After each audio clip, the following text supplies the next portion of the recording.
কারণ সময় করিয়া পথটি ধরিয়া যে চলে ধীর গতি, সময়ের শেষে সে পেয়ে যায় নিজ বসতি। সবকিছু সময় সময় করতে হয়। তুলবি যদি ছানা মাখন সকাল সকাল তোল, আর কচি বেলায় ভজন সাধন, আর বৃদ্ধ হলে ভজনে বাধাই। আমরা মনে মনে করি এখনো সময় হয়নি আমাদের ভজনে, আরেকটু বয়স হোক, এখন তো আনন্দ করার সময়। মহাজন বলছে তা নয়, অভ্যাস করতে হবে। ভগবান শ্রীকৃষ্ণ গীতায় অর্জুনকে বলেছিলেন অভ্যাস করো। ভক্তি যদি না আসে অভ্যাস করো। অভ্যাস করতে করতে করতে করতে একদিন ঠিক ভক্তির অঙ্কুরটা হৃদয়ে বিস্ফোরিত হবে। মহাজন বলছেন কানাই আমার প্রভাত কালে তার সখাদের নিয়ে এবং যা পিতৃধন 9 লক্ষ ধেনু নিয়ে গোচারণে এসেছিলেন। গোচারণে এসে সেই গাভীগণকে দুর্গহন বনে হাঁকিয়ে দিয়ে সখাদের সাথে বিনোদ খেলায় মত্ত হয়েছে, খেলা খেলছে। রসিক ভক্ত বলে শোনো, ভগবানের যত খেলা সর্বোত্তম নরলীলা। ভগবান যত যত লীলা করেছেন আমাদের শিক্ষা দেবার জন্য। প্রভাত কালে কানাই আমার পিতৃধন নিয়ে গোচারণে এসেছিলেন। মহাজন বলছেন আমরাও প্রত্যেকে আমাদের যা পিতৃধন 9 লক্ষ ধেনু নিয়ে এই সংসার রূপে গোচারণে এসেছি। আর খেলা যখন শেষ হবে তখন নিজের ঘরে ফিরে যেতে হবে, একেবারে নিজের ঘরে। যেই ঘরটা একেবারে আমার, এই যে দেহটা আমি, এই আমারটা নয়, এই দেহটার যে দেহি রয়েছে চালনা করছে, ওইটার যে ঘর, যেইখান থেকে এসেছি ওইখানটাই ফিরে যেতে হবে। যেই পাল সাথে করে নিয়ে এসেছিলাম পালগুলোকে জড়ো করে নিয়ে যেতে হবে। তা আমার সম্পদ। এখন আমার মা আমায় কোনো কিছু দিয়ে ব্যাগের মধ্যে জামা কাপড় দিয়ে ঘুরতে পাঠিয়েছে। ঘুরে যখন বাড়ি ফিরবো খালি হাতে যদি ফিরি, মা জিজ্ঞেস করবে না তোকে যা যা দিয়েছিলাম গেল কই? যদি বলে যা আনতে ভুলে গেছি, কি বলবে? যেমন ভুলে গেছিস আর জামা কাপড় দিব না, এবার জামা কাপড় না পরেই থাক। তাহলে আমরা যা যা ধন সম্পদ নিয়ে এসেছি সংসার রূপে গোচারণে, ফিরে যাবার সময় তা মনে মনে করে বেঁধে নিয়ে যেতে হবে। যে ফেরার সময় সেই পাল জড়ো করে ফিরতে পারলো তার আসা যাওয়া সফল, আর যে পাল জড়ো করে ফিরতে পারলো না তার আসা যাওয়া বিফল।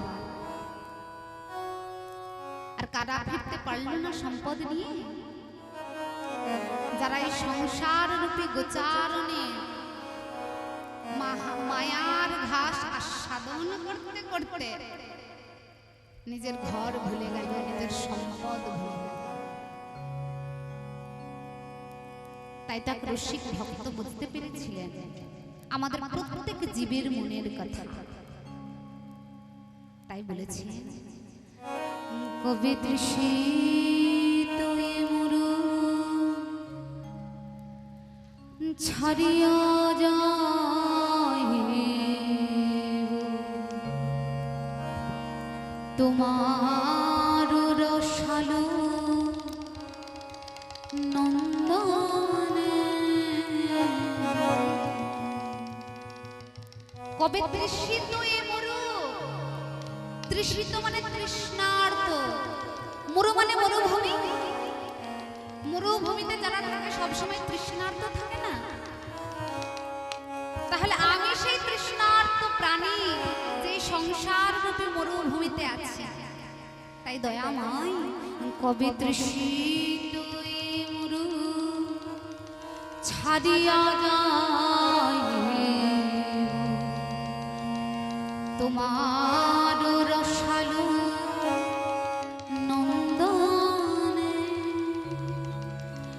কবে তাপিত চিত করিব শীতল তোমার করুণা চন্দনে কবে তৃষিত মরু ছাড়িয়া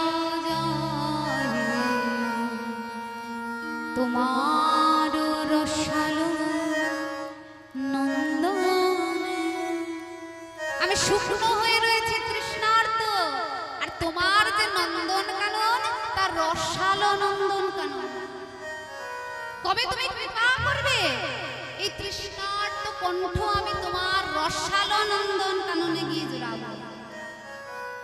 কবে তাপিত এ চিত্ত করিব শীতল, এই সংসার রূপী মরুভূমিতে থেকে থেকে আমার এই মনটা উত্তপ্ত হয়ে গেছে। তোমার চরণ রূপী যে চন্দন, সেইখানে তুমি যদি একবার ঠাঁই দাও, সেই চন্দনের শীতলতায় আমার চিত্তকে শীতল করবে। তুমি দয়া না করলে তো হবে না দয়াময়। তাই মহাজন বলছে, শোনো দয়াময়, তোমার চরণ তলে আমার এই নিবেদন। কবে আমাতে হওয়া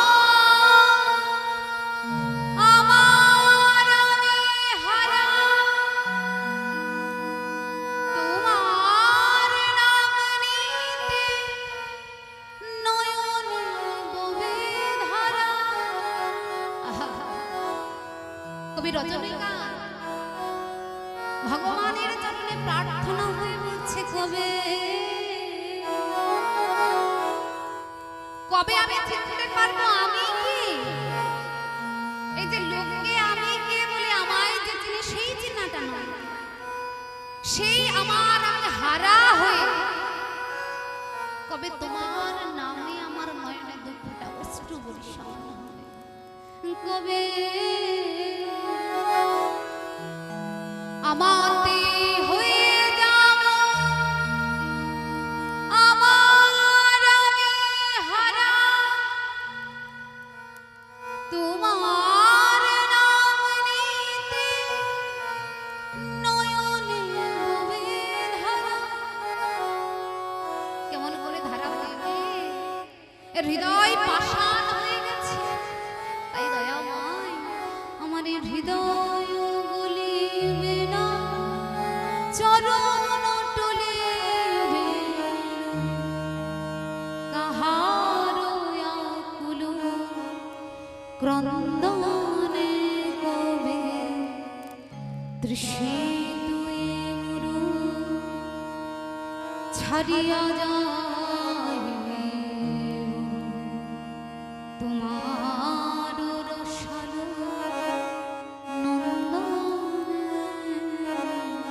দয়াময়। ভাবি অনেকবার এই তৃষিত মরু ছেড়ে তোমার চরণে যাব, কিন্তু এই সংসার আমায় এমন আষ্টে পৃষ্ঠে বেঁধে রেখেছে, এ ভবের সুখ দুঃখ ছেড়ে যেতে পারছি না যে দয়াময়। তুমি কবে কৃপা করবে, আর কবে এ ভবের সুখ দুঃখ চরণে দলিয়া, এ ভবের সুখ দুঃখ আমি চরণের তলে একবারে দোলে তাকে বিলুপ্ত করে দেব। আর যাত্রা করিব গো শ্রী হরি বলি, কবে কৃপা করবে? কবে এ ভবের সুখ দুঃখ চরণে তুলিয়া আমি যাত্রা করিব গো শ্রী হরি বলিয়া। আমার দেহ টলিবে না, হৃদয় গলিবে না, আমার হৃদয় গলে যাবে না, এই দেহও টলাবে না। কিসের জন্য জানো?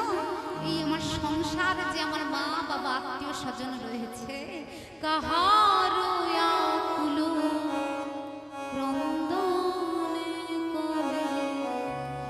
তৃষিত মরু ছাড়িয়া যায় তোমার রসাল নন্দনে।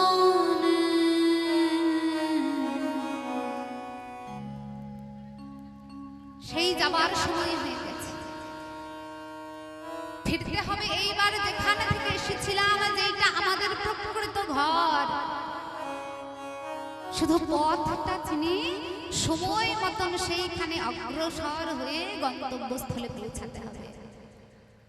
আজ গোবিন্দ তাই বলছেন, শোনো, খেলছি আমি, খেলছি বটে, কিন্তু খেলা শেষে ওই যে বলেছিলাম গগনে বেলা পড়ার আগে আবার ফিরে যেতে হবে। তাই গোবিন্দ আমার ওই সখাদের সাথে করে তার 12 জন সখা এবং 12 জন উপসখা সকলকে নিয়ে আজ মনের আনন্দে বিনোদ খেলা খেলছে। কেবা খেলো তোরা সুন্দর খেলো তোরা সুন্দর মোহন মুরতি মধুর ধামরে।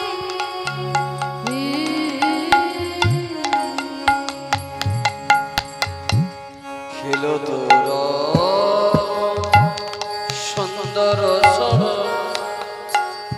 অচলে বাচনি বেত্রবে মুরলি খুরলে গানে রে কানাই মুরলি লয়ে গান করে গানয় মুরলি লয়ে গান করে মুরলি লয়ে গান করে গো। ওই সখা ঘিরে ঘিরে মুরলি লয়ে গান করে গো। ও গো সখা গণ ঘিরে ঘিরে মুরলি লয়ে গান করে গো। আজি আচনি পাচনি বিদ্রোহে মুরলি খুরলি গান রে। আচনে বাচনে পেত্রবেন মুরলি খুরলে গান রে বয়সে কিশোর মোহন ভাতে। বয়স কিশোর মোহন ভাতে কিশোর মোহন ভাতে। মহাজন ভাবযোগ্য নয়নে দর্শন করছে। কানাই আমার পারিষদ বর্গকে সাথে করে বিনোদ খেলা খেলছে। বলছে ওই লক্ষ্য করো, ওই যে গোবিন্দ জানি মোহন মুরলি বাজাচ্ছে, তুমি কেমন না, শোনো শোনো, সে যে বয়সে ঈশান মোহন ভাতে। যে বয়স কিশোর মোহন ভাতে শ্যাম একটু জলদ মাটিতে।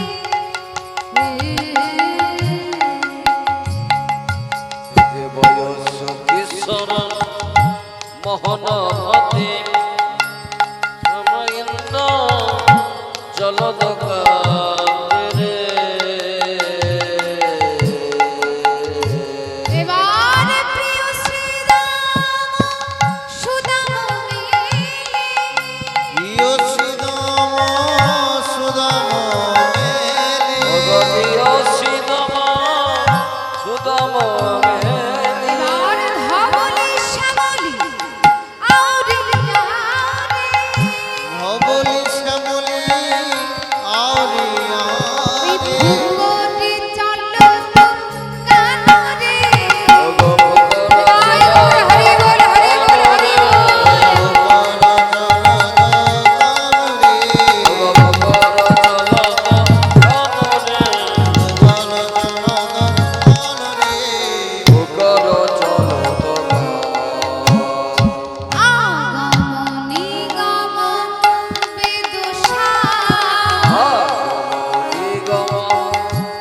বেদ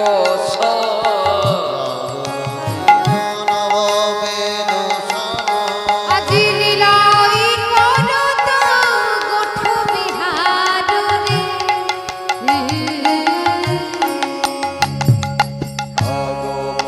নিগম বেদ লীলাই করত কঠ বিহারে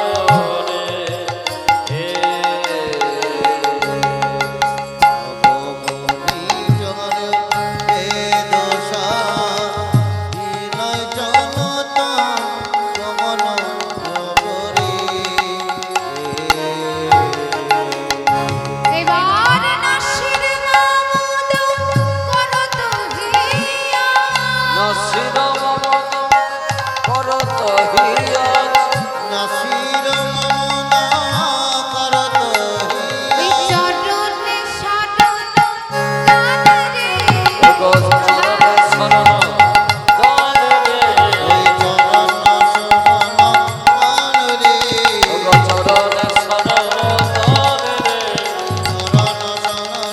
দান রে চরণ শরণ দান রে চরণ শরণ দান। আমি ওই চরণে শরণ নিলাম চরণে শরণ নিলাম চরণে শরণ নিলাম। এই পদটা যিনি রচনা করেছেন হিন্দু নয় মুসলিম নাসির মামুদ দেখেছেন মুসলমান হয়ে কেমন ভগবানকে ভাবযোগ্য নয়নে দর্শন করছে সখাদের সঙ্গে খেলছে আর পদ রচনা করে ফেলেছে আর আমরা গর্ব করে বলি যে আমরা সনাতন ধর্মের মানুষ মানে শুধু গর্ব রয়েছে আমরা সনাতন ধর্মের মানুষ আর এই নাসির মামুদ মুসলিম হয়েও কেমন ভাবযোগ্য নয়নে দর্শন করতে পেরেছে সেই খেলা আমরা তো সনাতন ধর্মের মানুষ হয়েও পারলাম না দর্শন করতে পারলাম তাই তেমন কৃপা হয়েছে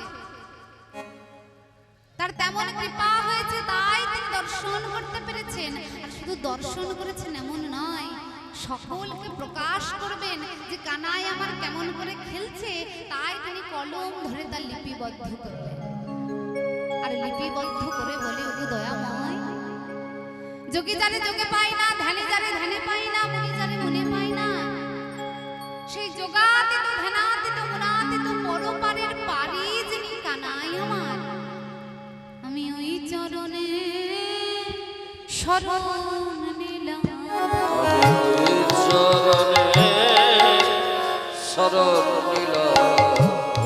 চরণে শরণ নিলাম আমায় চরণ ছাড়া করুণা যেন আমি ওই চরণে শরণ নিলাম আমার চরণ ছাড়া করো নাহি ওই চরণে শরণ নিলাম। আমায় চরণ ছাড়া করুণা যেন আমায় চরণে পাশে রেখো দাই ওই হরি বল হরি বল হরি বল চরণে পাশে রেখো ওই চরণে শরণ নিলাম। চরণের পাশে রেখো ওই চরণে শরণ নিলাম। চরণের পাশে রেখো ওগো চরণ ছাড়া করো না গো নাসির মামুদ করো তোমার নাসির মামুদ করো দয়া নাসির মামুদ করো দয়া।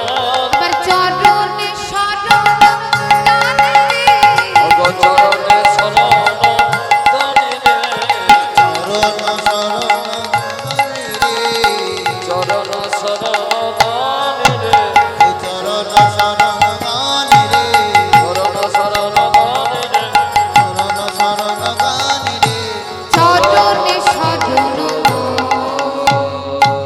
হরি বল হরি বল হরি বল ওই গগনে যে আর বেলা নাই চল মা বলেছিল না গগনে বেলা যাবার আগে মায়ের কোলে ফিরে যেতে হবে? যাবি না? কানাই এতক্ষণ লক্ষ্য করেছিল না যে গগন পানে দর্শন করলো, অমনি দর্শন করে দেখে সত্যি করে গগনে আর বেলা নাই, সকলকে ঘরে ফিরে যেতে হবে। তাই কানাই আমার বিলম্ব না করে শ্রীরামকে বলে, ও শ্রীরাম এক কাজ কর, অনেক বিলম্ব হয়ে গেছে, তাড়াতাড়ি পাল জল। হরি বল, হরে কৃষ্ণ।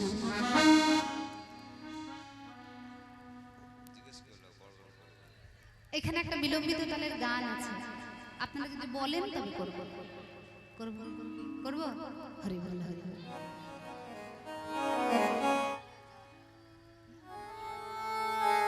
তাই কানাই আমার শ্রীরামকে বলে, শ্রীরাম ভাই রে পাল জড়ো কর। মানে বলেছিলাম ফিরে যাবার আগে নিজের যা সম্পদ জড়ো করে ফিরতে হবে। ও গোপাল জড়ো করো আয় ও শ্রীরাম। গোপাল জড়ো করো শ্রীরাম, শ্রীরাম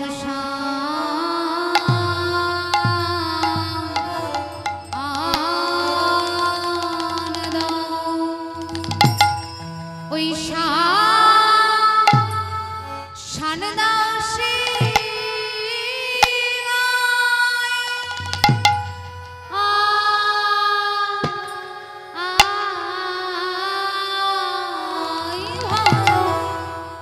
ওই শানদাসে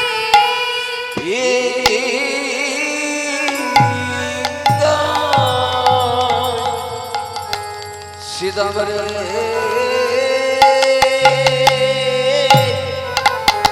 আরে পাল জড়ো করো অয় অয় সিদা। শ্রীরাম গগনিয়ার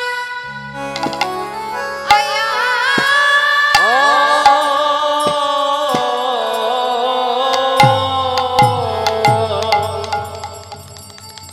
গগনে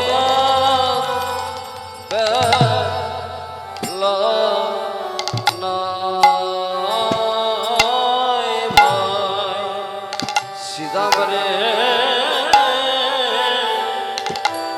গগনে বেলা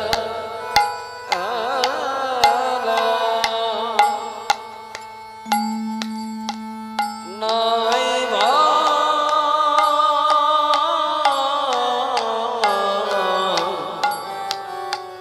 গগনে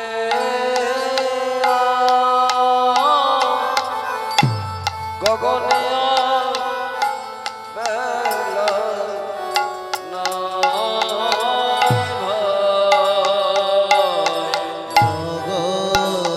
গগনিয়া বেলা নাই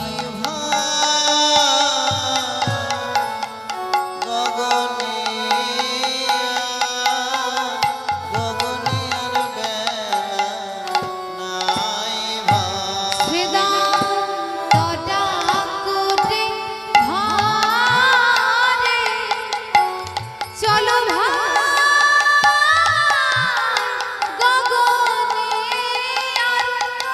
গগনিয়ার বেলা নাই ভাই।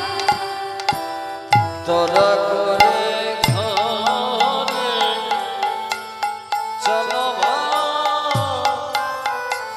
গগনে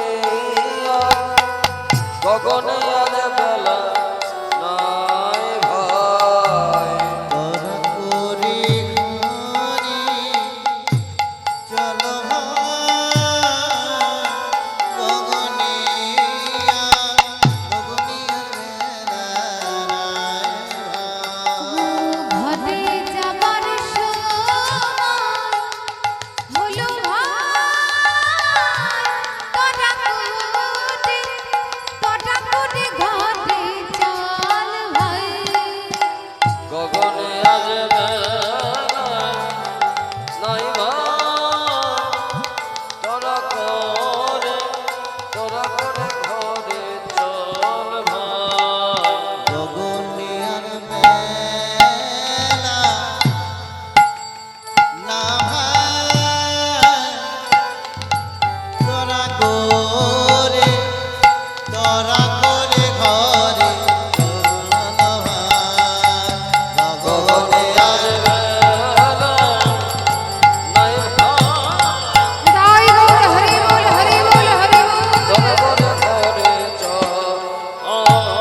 জানিস শ্রীদাম, তাই জন্য আমি বুঝতে পারছিলাম না ঘন ঘন কেন বিষম খাচ্ছি।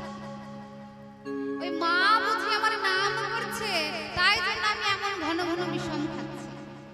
ওরে শ্রীরাম, আর বিলম্ব করিস না, তাড়াতাড়ি করে পাল জড়ো কর। আমার যদি বাড়ি ফিরতে দেরি হয় তাহলে আমার মা কাঁদতে কাঁদতে আমি আসছি না বলে কাঁদতে কাঁদতে তো মরেই যাবে রে শ্রীরাম। শ্রীরামকে বলে, শোন ভাই, বিলম্ব না করে তাড়াতাড়ি সকল গাভী বৎসকে তুই ওই সিংহা বেনু ধ্বনি করে পাল জড়ো করে। হরি বল, হরি বল। কার একটা চাবি পাওয়া গেছে, সাইকেলের চাবি, এখান থেকে সংগ্রহ করে নেবেন। হরি বল, হরি বল। আমার মা ওই যে ঘরে বসে রয়েছে, পাল জড়ো করো শ্রীরাম, শান্তাও সিংহায় সঘনে বিষম খায়, নাম করে মায়। বলি আজ মাঠে আমাদের বিলম্ব দেখিয়া, আজ মাঠে আমাদের বিলম্ব দেখিয়া, আজ মাঠে আমাদের বিলম্ব ওরে দেখিয়া, শ্রীরাম, আজ মাঠে আমাদের বিলম্ব দেখিয়া, আজ মাঠে আমাদের বিলম্ব দেখিয়া, হেন বুঝি কাঁদে মাতা পথ চাইয়া, বুঝি কাঁদে মাতা পথ চাইয়া, হেন বুঝি কাঁদে মাতা পথ চাইয়া।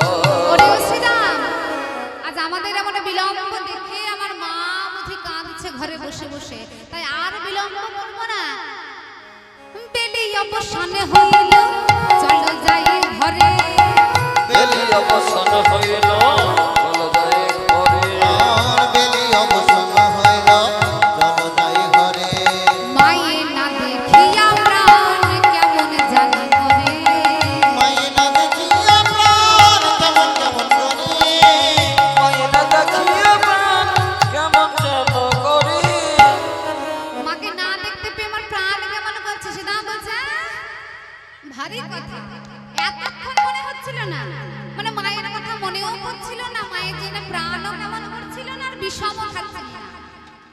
যেই মায়ের কথা মনে করে দিয়েছি অমনি না রে কানা। গোবিন্দ বলে, শোন শ্রীরাম, অমন করিস না ভাই আমার, চেয়ে দেখ সত্যি করে গগনে অধিক সন্ধ্যা নেমে এসেছে, গগনে আর বেলা নেই, তাই চল তাড়াতাড়ি করে পাল জড়ো কর। যেই বলেছে পাল জড়ো কর, শ্রীরাম বলে, ও কানাই, পাল কেমন করে জড়ো করবো রে ভাই? এই একে তো অনেক দেরি হয়ে গেছে, মানে সন্ধ্যা নেমে আসছে, তারপরে আমাদের এত এত গাভী বৎসের পাল রয়েছে, না জানি তারা কোন মনে কোথায় কোথায় ঢুকে রয়েছে। এত তাড়াতাড়ি করে কেমন করে পাল জড়ো করবো? পাল জড়ো করতে তো সময় লাগবে। তাই ও কানাই, তুই আজকের মতন আমার একটা কাজ করে দিবি ভাই। কানাই বলে, কি কাজ রে? শোন, এই আমি যদি পাল জড়ো করি, খুঁজে খুঁজে খুঁজে খুঁজে গাভী বৎস নিয়ে আসতে অনেক সময় লেগে যাবে, তার থেকে বরং তুই এক কাজ কর, তোর কাছে যে বিমোহন বেনুখানা আছে, সেই বেনুখানা যদি একবার বাজাস, তাহলে কি হবে? সকল গাভী বৎস একবার সেই বেনুর ধ্বনি শুনে তোর চরণে এসে লুণ্ঠিত হবে। হরি বল। তাই গোবিন্দ শ্রী শ্রীরামের কথা শুনে আর বিলম্ব না করে কি করল? আজ চাঁদ মুখে বেনু দিল। নিজের কোটির দেশে যে বেনুখানা ছিল, সেই বেনুখানা বের করে এবার অধরে দিয়ে আজ চাঁদ মুখে বেনু দিয়া, চাঁদ মুখে বেনু দিয়া, আজ শব্দে নাম লইয়া, চাঁদ মুখে বেনু দিয়া, শব্দে নাম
গোবিন্দের কাছে তিনখানা বাঁশি থাকতো, তিনটে বাঁশি। কি কি? বেনু, মুরলি আর বংশী। হরি বল।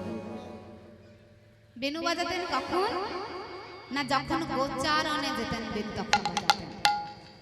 কারণ আছে, কেন জানেন? গোবিন্দের কাছে যে তিনখানা বাঁশি ছিল, সাইজে সব থেকে ছোট ছিল এই বেনুটা। মানে দেখতে ছোট, কিন্তু তার এত তীক্ষ্ণ সুর। তীক্ষ্ণ সুর যদি কোনো কিছুর হয়, দেখবেন কান এখানে ঝালাপালা হয়ে যায় না? মানে অনেক দূরে বাজলেও তীক্ষ্ণ যার সুর হয়, অনেক দূর পর্যন্ত পৌঁছে যায়। তা সেই বেনুতে ছিল তীক্ষ্ণ সুর। সেই বেনুটা যখন গোবিন্দ আমার বাজাতেন, যেই বনে যেই গাভীগণ ঢুকে থাকুক না কেন, সব বাড়ির কর্ণে সেই তীক্ষ্ণ সুর গিয়ে পৌঁছাতো। আর সবাই বুঝতে পারতো কানাই তাদের ডাকছে, সবাই ছুটতে ছুটতে এসে গোবিন্দের চরণে পড়ত। হরি বল। আর বংশী বাজাতেন অন্যান্য সময়, আর মুরলি বাজাতেন ব্রজ গোপীদের ডাকার সময়। হরি বল। শুধুমাত্র ব্রজ গোপীদের ডাকার জন্য মুরলি বাজাতেন। সেই মুরলির সাইজটা আবার সব থেকে বড়, কিন্তু তার আওয়াজটা কেমন জানেন? একেবারে মৃদু মৃদু, খুব আস্তে আস্তে বাজবে। মহাজন বলছে দর্শন করো, তাহলে কারোর আয়তন দেখে কারণ বিশেষত্ব বিচার করবে না। বেনুর আয়তন ছোট, তাহলে কি তার বিশেষত্ব ছোট হবে, কম হবে? কিন্তু তা তো হচ্ছে না। তাই কারোর সাইজ দেখে, কারোর পরিধি দেখে তার বিশেষত্ব বিচার করবে না। মুরলি সাইজ সব থেকে বড়, কিন্তু সেটা মৃদু মৃদু সাউন্ড দেয়। কেন? কারণ গোবিন্দ মুরলি বাজিয়েছিল একেবারে গভীর নিশীথে, সখীদের জন্য, বৃন্দাবনের ব্রজ গোপীর জন্য। এখন অনেক রাত্রিবেলা, ধরুন আমরা সবাই ঘুমিয়ে গেছি, এখন জোরে জোরে যদি বাঁশি বাজে, সবার ঘুম ভেঙে যাবে না? তাহলে সেই মুরলিতে মৃদু মৃদু আওয়াজ কেন হতো? কারণ গোবিন্দ তাদের ডাকবে বলে যারা চেতন থাকবে, শুধু তাদের কর্ণেই যাবে ওই বাঁশি, ওই বাঁশির সুর। যে আজকে ভগবান আমার জন্য বাঁশি বাজাবে, তাই সে জেগে থাকবে, তবে সে মৃদু মৃদু আওয়াজ শুনতে পাবে। এখন বেনুর মতন যদি প প করে জোরে জোরে বাঁশি বাজে, তাহলে কি হবে? গোবিন্দ যাদের ডাকছে, মানে বৃন্দাবনের ব্রজ গোপী তো জাগবেই, তার সঙ্গে তার মা বাবা আত্মীয় পরিজন পাড়া প্রতিবেশী সবাই জেগে যাবে। তাহলে গোবিন্দের মনের স্বাদ পূরণ হবে না সখীদের মনের স্বাদ পূরণ হবে? তাই শ্রীরাম বলল, রে ভাই, চাঁদ মুখে বেনু দিয়া সব ধনুর নাম লইয়া ডাক। কানাই আমার তাই যখন গোচারণে যায়, সেই বেনুখানা নিয়ে যায়। এবারে যেই বেনু বাজিয়েছে, মহাজন বলছে দর্শন করো, যে বনে যে ধেনু ছিল ফিরিয়া একত্র কইল। যে বনে যে ধেনু ছিল ফিরিয়া একত্র কইল। যে বনে যে ধেনু ছিল ফিরিয়া একত্র হইল। এবারে চলাইলা গোকুলের পথে, ওগো চলাইলা গোকুলের পথে। ওগো চলাইলা গোকুলের পথে। শুনিয়া কানুর বেনু ঊর্ধ্ব মুখে থাই ধেনু। শুনিয়া কানুর বেনু ঊর্ধ্ব মুখে থাই ধেনু।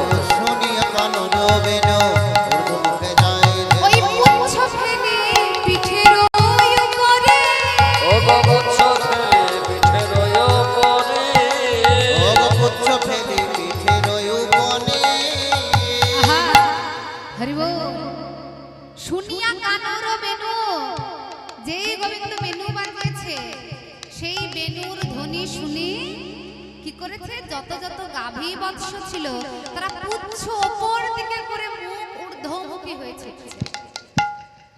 মানে মুখটা ওপর দিকে রয়েছে, ঊর্ধ্বমুখে, কারণ যেতে হবে উত্তর গোষ্ঠে। ফেরার পথটা ওপর দিকেই হয়। হরি বল। আমাদেরকে যদি ফিরতে হয়, অধোমুখী হয়ে ওপর দিকে হয়ে ফিরতে হবে, তবে গোবিন্দ চরণ পাওয়া যাবে। তাই তো এই লীলার নাম, এই পালার নাম উত্তর গোষ্ঠ। মানে ফিরতে সবসময় উত্তর মুখে ওপর দিকে হয়। কেন? কারণ উত্তর মুখে ফিরলে সে উত্তর মুখের যে দ্বার, সে দ্বার উন্মুক্ত থাকে। আমি যে কর্মই করি না কেন, আমাকে দ্বারের সামনে অপেক্ষা করতে হবে না দ্বারের ভেতরে ঢুকবো বলে। উত্তর মুখে সব সময় দ্বার উন্মুক্ত থাকে। আর কেউ যদি উত্তর মুখে না ফিরে দক্ষিণ মুখে ফিরতে চায়, তবে দক্ষিণ মুখের দ্বার সব সময় তার জন্য বন্ধ। মহাজন বলছেন শুনুন, হরি বল। সাধন ভজন শুরু হয় দক্ষিণ মুখ থেকে, আর তা উঠতে উঠতে উঠতে উঠতে তার পরিণতি হয় উত্তর মুখে, এবং প্রাপ্তিটাও হয় উত্তর মুখে। তাই তো ভগবানের যত যত লীলা, তার মধ্যে দুখানা মাত্র পালা, একটা আসার পালা আর একটা যাবার পালা। হরি বল। আজ গোবিন্দ আমার সকল গাভী বৎসনকে জড়ো করেছে, আর জড়ো করে চলেছে কেমন করে? মহাজন বলছে দর্শন করো। কানাই রয়েছে, তার গাভী বৎস রয়েছে, এবং তার 12 জন সখা রয়েছে। 12 জন সখা রয়েছে, আর সেই 12 জনের আবার 12 জন উপসখা, মানে মোট 24 জন। কানাই একজন, 25 জন, আর তার দাদা বলরাম একজন, মোট 26 জন। প্রসঙ্গক্রমে বলে রাখি, আমরাও এই গোচারণে এসেছি 26টা তত্ত্ব নিয়ে। কি কি না? ক্ষিতি অপ তেজ মরুদ্বম, মন বুদ্ধি অহংকার। এই অহংকারের আবার 17টা ভাগ আছে। কি কি না? পঞ্চ জ্ঞানেন্দ্রিয়, পঞ্চ কর্মেন্দ্রিয়, আর পঞ্চ তন মাত্র। চক্ষু কর্ণ নাসিকা জিহ্বা ত্বক, পাক পানি বায়ু পাদ উপস্থ। এই যে এই সবগুলো রয়েছে। আর কি না? এই যে আমাদের পঞ্চ তন মাত্র যা যা হচ্ছে, রূপ রস শব্দ স্পর্শ গন্ধ, এই হয়ে গেল 15টা। আর দুখানা রয়েছে, সূক্ষ্ম দেহ আর অবিদ্যা। যেমন খাদ ছাড়া সোনা গঠন হয় না, খাদ ছাড়া সোনা গঠন হয় না, অবিদ্যা ছাড়া এই দেহ গঠন হবে না। এই 26টা তত্ত্ব নিয়ে আমরা এসেছি এই গোচারণে। ফিরে যাবার সময় এই সব কিছুকে জড়ো করে সংযম করে ফিরে যেতে হবে। হরি বল। কেমন করে চলেছেন? আজ শ্বেতকান্তি অনুপম, দেখো আগে ধাই বলরাম। শ্বেতকান্তি অনুপম, আগে যায় বলরাম। শ্বেতকান্তি অনুপম, আগে ঠাই বলরাম। আর শিশু চলে ডাইনে বামে বামে, আর শিশু চলে ডাইনে বামে বামে। আর শিশু চলে ডাইনে বামে বামে। এবার শ্রীদাম সুদাম মাঝে ভালো সভা করিয়াছে। সীতাম সুদাম মাঝে ভালো সভা করিয়াছে। সুদাম সুদাম সাথে ভালো সভা করিয়াছে। তার মাঝে নব ঘন শ্যাম শ্যাম গো, তার মাঝে নব ঘন শ্যাম শ্যাম গো। তার মাঝে নব ঘন শ্যাম শ্যাম গো। হরি বল। কে কেমন করে চলেছে? শ্বেত কান্তি অনুপম। শ্বেত মানে, শ্বেত মানে কি? সাদা। কান্তি মানে যার অঙ্গ কান্তি সাদা, মানে যে দেখতে ফর্সা যাকে বলে। আগে ধাই বলরাম, আমার বলরাম দাদা একেবারে দুধের মতন সাদা ফর্সা। তাই কে কেমন অবস্থায় চলেছে মহাজন বর্ণনা করছে।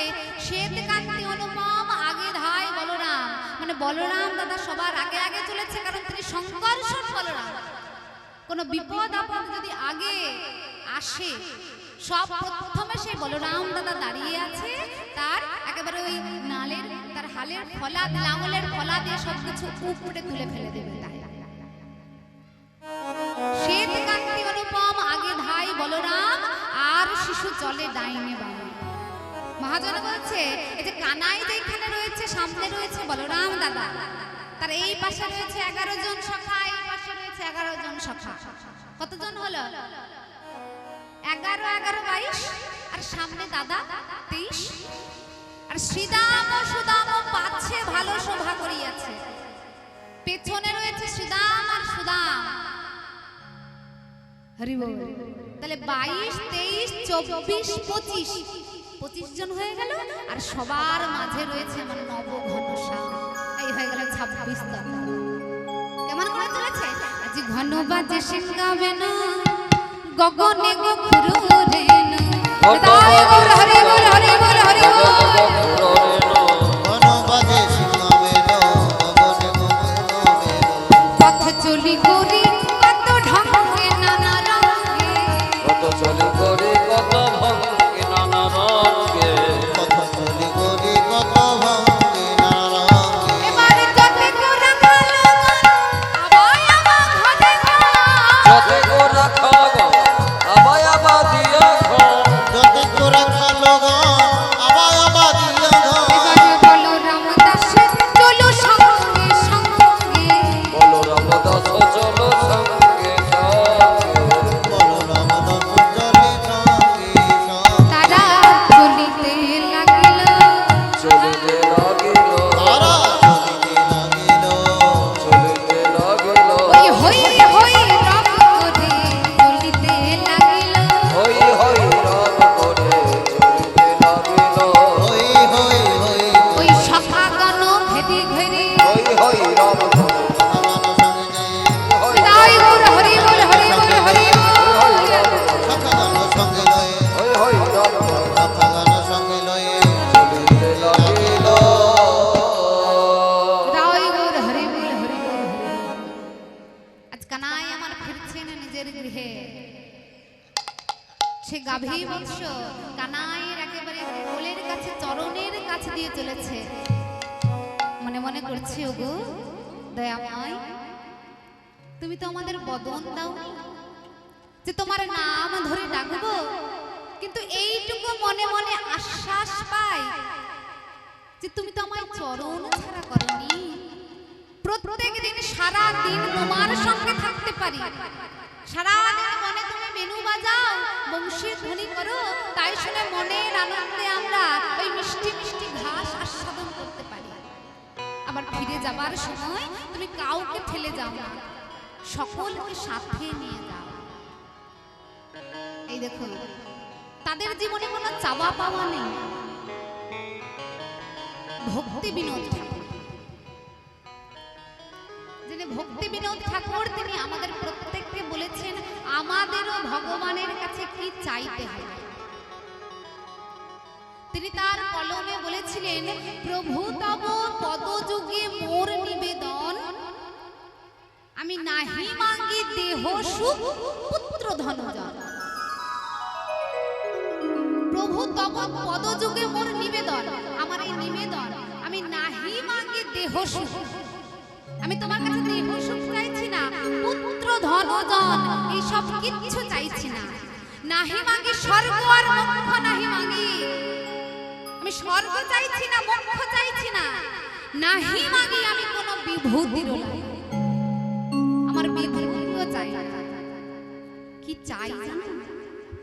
আপন পরম দোষে যে জনমে আমি পাই, তুমি এইটুকু কৃপা করো, জনমে জনমে আমি যেন তব গুণ গাই। হরি বল। এই চাওয়াটাই আমাদের প্রত্যেকের হওয়া উচিত। ভক্তি বিনোদ ঠাকুর এই কথাটা বলেছিলেন, শুধু তার জন্য নয়, ভগবানের চরণে আমাদের প্রত্যেকের জন্য বলেছিলেন। আজ গাভী বংশেরও ওই কানাইয়ের চরণে কিচ্ছু পাবার নেই, তুমি শুধু সঙ্গে থেকো। হতে পারে তোমার নাম ধরে ডাকার মতন বদন নাই, সঙ্গ তো পেয়েছি। আজ কি হয়েছে না, কানাই আমার যাবট বনের কাছে নিজের আপন আপন ধেনু গাছে চলে এসেছে, আর এসে দাঁড়িয়েছে যাবট বনের কাছে। মানে যেইখান থেকে, যেই পথটা থেকে অনেক সখা রয়েছে, তো সবার আপন আপন বাড়িটা আলাদা হয়ে যায়। ফিরছে গাভী বৎস নিয়ে, এবার একটা জায়গায় এসেছে যেইখান থেকে সকলের ঘরটা আলাদা আলাদা হয়ে যায়। এবার প্রত্যেক সখা নিজের নিজের ধেনু বাঁচছে, মানে এইগুলো আমার, এগুলো আমি নিয়ে বাড়ি ফিরবো। আরেকজন বাচ্চা এইগুলো আমার, এইগুলো আমি নিয়ে বাড়ি ফিরবো। দেখা না পায়, তাই মনে মনে বড় কষ্ট হচ্ছে। ওরে ভাইরে কানাই, চলেই যখন যাচ্ছি আমার একটা কথা রাখবে ভাই।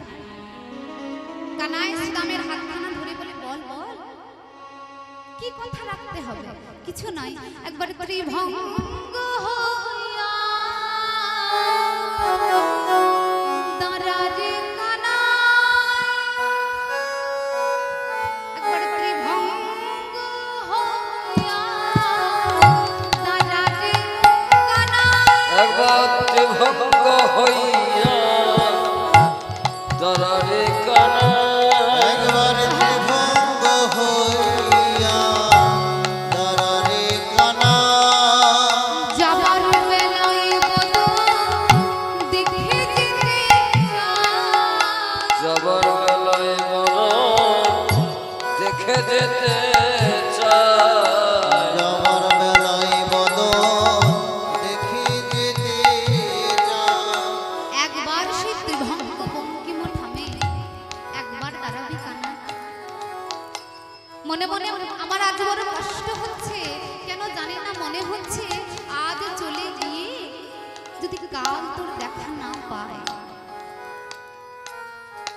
বাড়িতে শুধু আমরা মায়ের কাছে যাই রাত্রিবেলায় ঘুমাতে, সারাদিন তো তোর সাথে গোচারণে থাকি, তাই কাল যদি তোর দেখা না পাই বলে মনে মনে বড় ভয় লাগছে।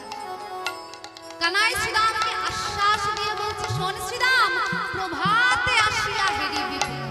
এই দেখো কেমন চতুর ভক্ত, যে জন কৃষ্ণ ভজে সে বড় চতুর। কৃষ্ণ যে জন ভজবে তাকে চতুরি চাতুরালি করতেই হবে। শ্রীরাম কেমন কায়দা করে কানাইয়ের কাছ থেকে কথা নিয়ে নিল, মানে মনে আশ্বাস। কানাই যখন বলল আমি তোকে কথা দিলাম, কালকে আবার যেমন করে আমরা প্রত্যেকদিন গোচারণে যাই, কালকে আবার একসঙ্গে গোচারণে যাব। চুপটি চল মুচ, মিছি মিছি কাঁদছিস কেন? শ্রীরাম কানাইয়ের কাছ থেকে কথা নিয়ে নিল, ভগবান কথা দিয়েছে, মনে আশ্বাস যে ভগবানের কাছে কথা পেয়েছি, সকালবেলা আবার দেখা হবে। এই দেখুন শ্রীরাম বলে, শোনো ওহে কলিহত জীব, তোমরাও এমন করে ভগবানের কাছে কথা নিয়ে নাও, এমন করে ভগবানের কাছে কথা নিয়ে নাও গো দয়াময়। এই জন্মে যতটুকু পেরেছি সাধন ভজন করেছি, তুমি এইটুকু কৃপা করো, পরের জন্মে যদি আবার আসতে পারি, তোমার নাম কোনো গান যেন গাইতে পারি। তুমি যেন কৃপা করো, সাধু সঙ্গ বৈষ্ণব সঙ্গ করতে পারি। তাই শ্রীরাম আশ্বাস নিয়ে সব প্রথমে তার গাভী বৎস নিয়ে চলে গেল। আর এদিকে হরি বল, গোবিন্দ ধীরে ধীরে এগিয়ে চলেছে গাভী বৎস নিয়ে। ঠিক যেইখানে রাধা রানীর বাড়ি, সেইখানটায় যেই না এসে পৌঁছেছে, রাধা রানী বসেছিলেন এই গবাক্ষদারে নয়ন দিয়ে, জানালায় নয়ন দিয়ে, কখন তার প্রাণবধূ একবার আসবে, তার বদনখানা দর্শন করবে বলে। ললিতা বিশাখা যত যত সখী ছিল ছুটতে ছুটতে এসে বলে, ওরে রাধে বিনোদিনী, ভালো করে দর্শন কর ওই গবাক্ষদার দিয়ে, তোর পরাণবধূ গাভী বৎস নিয়ে যে ঘরে ফিরছে। হরি বল। সখীরা বলে, রাধে পশ্য মিলিত বনমালী, পশ্য মানে দেখ, মিলিত বনমালী, তোর বনমালী আসছে। আর তাকে দেখে কি মনে হচ্ছে জানিস, এমন করে ধুলো উড়িয়ে আসছে, দেখে যেন মনে হচ্ছে একখানা পদ্ম ফুলের মালা পড়েছে। সে কানাই নাই, যেন দেখে মনে হচ্ছে একটা পদ্ম ফুলের মালা হেঁটে হেঁটে হেঁটে হেঁটে। মহাজন বলে, বলো কি গো? কানাইকে বলছে পদ্ম ফুলের মালা? বলে হ্যাঁ। কেন? কারণ ভালো করে দর্শন করে দেখো, কানাইয়ের নয়ন যুগল পদ্ম ফুলের মতন। বদনখানা পদ্ম ফুলের মতন, অধর পদ্ম ফুলের মতন, করযুগল পদ্ম ফুলের মতন, নাভি কমল পদ্ম ফুলের মতন, আবার চরণ পদ্ম ফুলের মতন। একেবারে কমলে কমলে কমলে কমলে যেন মনে হচ্ছে থাক থাক থাক থাক করে সাজিয়ে একটা কমল মানে পদ্ম ফুলের মালা গাঁথা আছে। সেই মালাটাই যেন রুনুঝুনু রুনুঝুনু করে গাভী বৎস নিয়ে আসছে। রাধারানী বলে তাই যদি হয় তবে আর জানালা দিয়ে দেখবো না। সকালবেলা একবার জানালা দিয়ে দেখেছিলাম, ভালো করে দেখতে পাইনি, এখন একেবারে সামনে থেকে দেখবো। এ বলে রাধারানী ঠিক সন্ধ্যের সময় হাতে একখানা প্রদীপ নিয়ে বেরিয়ে আসছে ঘর থেকে বধূ বদন দর্শন করবে বলে। হরি হরি হাতে প্রদীপ নিয়েছে। মহাজন বলছে এই প্রদীপটা হচ্ছে গুরু। গুরুরূপী প্রদীপে যদি হাতে থাকে অন্ধকারেও ভগবান বদন দর্শন করা যায়। তিনি বাদিনীর ঘরে থাকেন, তাই মাথায় একটা বড় করে ঘোমটা দিয়েছে। আর ঘোমটা দিয়ে যেই না জটিলা ভবনের থেকে বাইরে একটা পা দিয়েছে, জটিলা চিৎকার করে ডাকে, ও বৌমা। বলি বৌমা, রাজার বাড়ির মেয়ে তুমি, রাজার বাড়ির মেয়ে তোমার বাবার বাড়িতে, আমার বাড়িতে তুমি আমার ঘরের বৌমা। তুমি কি জানো না কোন লক্ষ্মীমন্ত পতিব্রতা রমণীকে সন্ধ্যেবেলায় ঘর থেকে বেরোতে নেই? রাধারানী প্রদীপটা দেখিয়ে বলে, মা গো, এই যে সন্ধে হয়ে গেছে, ঘরে সন্ধে প্রদীপ দিয়েছি, শুধু বাইরেটাই একবার সন্ধে দেখিয়ে চলে আসবো। জটিলা বলে, ও বেশ বেশ বেশ, যাও মা যাও। এই দেখো শাশুড়ির অনুমতি নিয়ে আজ রাধারানী যেই না ওই বাদিনীর ঘর থেকে পা বের করে সামনে দাঁড়িয়েছে, প্রদীপটা নিয়েছে, আর গোবিন্দ ওই রাধারানীর সামনে এসে দাঁড়িয়েছে। যেই না গোবিন্দ রাধারানীর সামনে এসে দাঁড়িয়েছে, প্রদীপটা গোবিন্দের মুখের কাছে তুলে ধরে তার বদন পানে চাইছে আর বলছে, বলি ওই না বেশে আইসো বধূ দাঁড়ায় রয়েছি ওই নামে সে আইসো তুমি বধূ দাঁড়ায় রয়েছি আমি। তুয়া বধূ দেখিবার তোরে তুয়া বধূ দেখিবার তরে গো, তুয়া বধূ দেখিবার তরে রবি যখন বইসে পাটে মুই গেলুম যমুনার ঘাটে। অগরবে যখন বইসে পড়ে মই যেন যমুনার ঘাটে। পাছে তুমি করো হে গমন, পাছে তুমি করো গমন গো, পাছে তুমি করো বধূ, সে প্রভাতকালে সকালবেলায় তুমি যখন গোচারণে গিয়েছিলে, একবার এক ঝলক মাত্রই জানালা দিয়ে দেখেছিলাম। সারাদিন কত চেষ্টা করেছি তোমায় দেখবার। দুপুরবেলা স্নান করতে যাব বলে যমুনার তীরে গিয়েছিলাম তোমায় দেখবো বলে, তোমার দেখা পাইনি। আবার সূর্যাস্তের সময় ওই যমুনায় জল ভরতে যাব বলে ছলা করে গিয়েছিলাম তোমার বদন দর্শন করবো বলে, তবুও দেখতে পাইনি। ও বধূ, তোমার মুখখানা দেখেছো?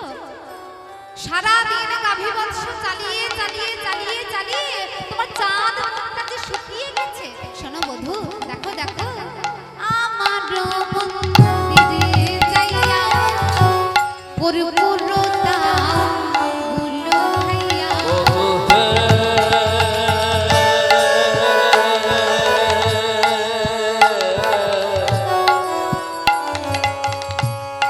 আমার ধীরে গিয়া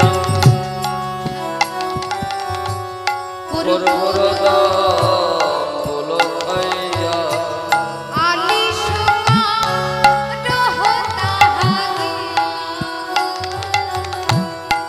আলিশগ রহতা গিয়া গো আলিশগ রহতা গিয়া।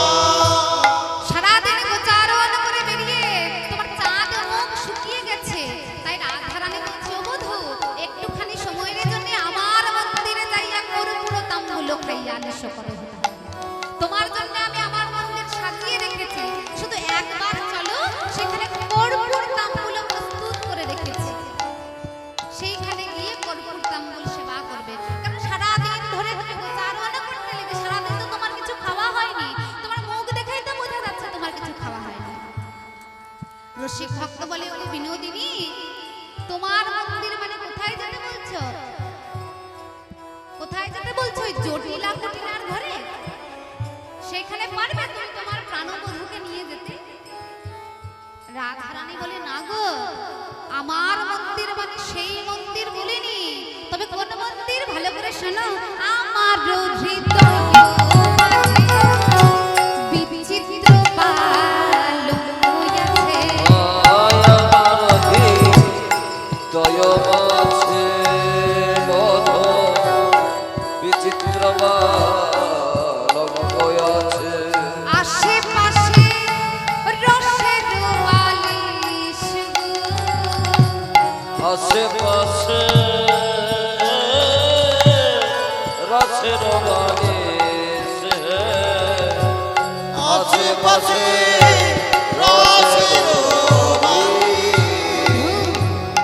তাহাতে শুতিবে তুমি চরণ চাপিব আমি। বধূ তাহাতে দিবে তুমি চরণ চাপিব আমি, তাহাতে দিবে তুমি, তাহাতে দিব আমি। তোমার দূরে যাবে গোঠে রয়ালিশ দূরে যাবে কঠিন আলিশ গো, দূরে যাবে গোঠে। কঠিন আলিশ।